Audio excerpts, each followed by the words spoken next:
So I've wanted to do the burning, spinning, flying steel wool picture for quite some time now, and been kind of planning and thinking about where and when, and well, everything has come together. So I'm going to go over this quickly and just talk a little bit about what you need. You need steel wool, grade 40 to 0. Anything above that doesn't burn very well, so you want this kind of finer, more packed steel wool. You need a wire whisk that you're going to stuff the steel wool in. That's going to be your little cage that keeps it all together, because as you start spinning it and burning it, it's going to start flying apart, and you need some little cage to keep it together. You need something to connect to that whisk. In this case, I have a small length of chain, and at the end I've just found a little clip. You could tie a rope, a nylon rope or something, but there's a chance an errant spark or this or that would land on the rope and your rope would break and the thing would fly off. You need some way to light the steel wool. A lighter works, 9-volt battery works as well. You need a flashlight, because one, you're going to be doing this at night or when the light levels are very low. You want to be able to have a flashlight to see what you're doing, and more importantly, for your camera to be able to focus on you, or your subject. And so you can either shine it on them to get focus, or have the person who is doing the spinning hold it with the light on so that they can get focus on there. And actually, if you forgot a flashlight, a lighter, any kind of light source that you can hold up, and I talked about this in my how to do sparkler pictures, to be able to get your focus, and then you should switch over to manual focus. I'm wearing kind of raggedy clothes. You want to. A hoodie is a good idea to protect your hair. You're going to have a lot of sparks flying, and you're probably going to be fine. You should also be wearing something to protect your eyes as well. And a spot that is not going to start any forest fires or any fires of any kind. You are going to be throwing out lots of little tiny sparks, some of them actually not so tiny. And as I said, I've wanted to do this for a while and wanted to make sure that there's a safe place. Right now it's middle of winter, towards the end of winter. Big frozen lake. It's actually offshoot of a river. It doesn't really matter. So we're going to go out on there. It's going to be a little chilly, but it wasn't that cold today. But the benefit is that there is absolutely nothing within any kind of distance from where we're going to be doing this shot that could catch fire, and you want to think about that as well. I am not responsible for any fires you set or any damage you cause to yourself or others, but please be intelligent about this and don't even think about doing it in some place where you could cause some damage or potentially start a fire, like the whole state of California. You're so dry. Okay, so we're going to do a little bit more video once we're out there, but the conditions might not be best, so I might do a voiceover afterwards. We'll see how that all goes. But let's head out to the field and shoot some photos of twirly burning stuff. All right, here we are out on the frozen body of water. Actually, we got snow on top of that was very slushy.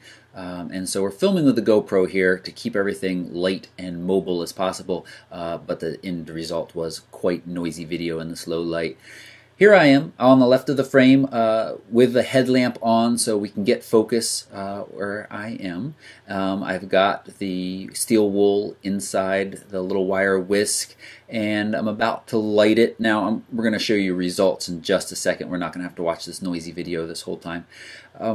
A quick tip about lighting it: as you start to light it, it really doesn't seem like much is happening. You get just kind of a little bit of glow on the edges of the steel wool, but really that's all it takes. And as you start to spin it around and get that air or the oxygen into it, it very quickly, as you can see, starts to spark up very nicely. You can see I'm even actually standing a little awkwardly to keep from sinking in. I found a little spot that wasn't as soft as others.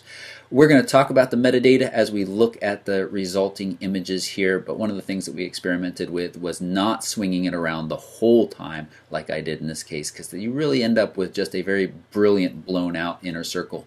And there's the image, and let's review some of these now. So we experimented with about 20 seconds. We played with 20 to 30 seconds. You can see in this first shot, the composition not great after reviewing the image and saying, whoa, way too much foreground. So basically recomposed, again, carefully refocused. You can actually see this one caught a little bit of my headlamp before I turned it off.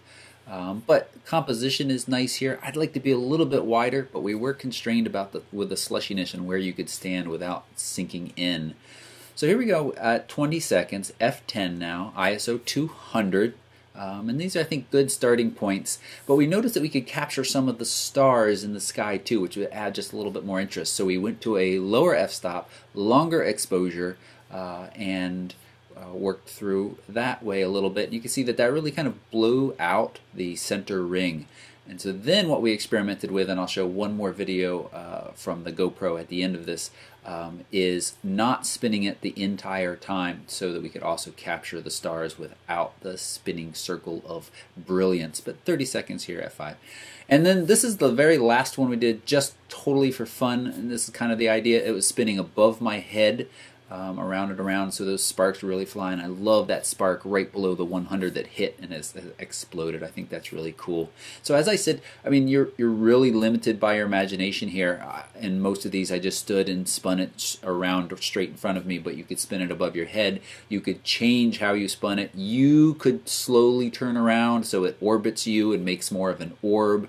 A lot of different options here, but you can see that there's really basically no stars captured in this at f13. So you have to go to those lower f-stops, but then you have to watch out for blowing it out. So here is this last GoPro video. It's slowed down just a little bit, but you can see that over the course of about, 8 seconds, I spin it for about 8 seconds and then stop. And this was one of the shots that was at the 20 or 30 seconds, and then I just kind of stuff it down into the slush so that it goes out, and then that's what allowed us to capture the stars. So thank you so much for watching. I hope this was helpful. If you want to try it, go for it. Just be super careful that you're not going to start any fires or cause any damage. And if you haven't already subscribed, please take a moment to do so. That's a really easy and free way for you to thank me for making videos like this. Thank you so much for watching. Bye-bye.